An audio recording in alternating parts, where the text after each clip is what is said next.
when you give a presentation now, and you're giving it to a non-technical audience perhaps, or maybe for a technical audience that's not an expert in your area, how do you convey that information in a way that they are going to be able to remember and apply?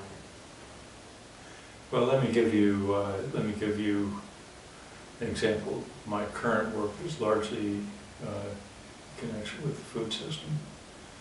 And I've given talks to lay audiences on behalf of Maine Farmland Trust, other groups, in which I have a PowerPoint presentation, and I talk very simply about how many tons of water it takes to produce a ton of grain, how many tons of grain it takes to produce a ton of beef versus pork versus poultry versus aquaculture fish, the environmental impact and so forth, all in terms that are aimed at somebody who's probably, I don't know, high school level, 10th grade, something like that.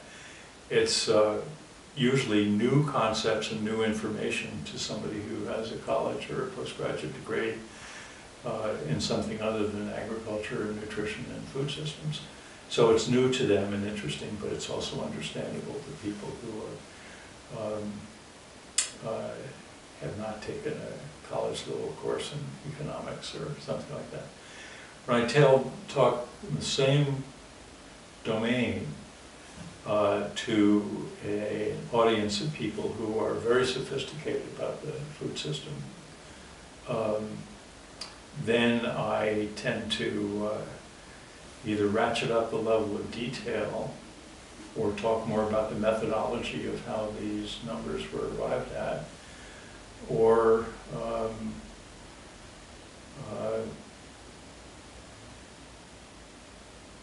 I'm trying to take their current level of knowledge and not necessarily expand it, but make it more nuanced. And you know, the feedback I generally get is positive, and but every once in a while, you know, my wife is my best critic, and so something will be recorded, videotape, or she'll happen to join me and sit in the audience, and then she lets me down gently, but she says, well, that would have been a little more clear if, and then I factor that into my thinking about how am I presenting this.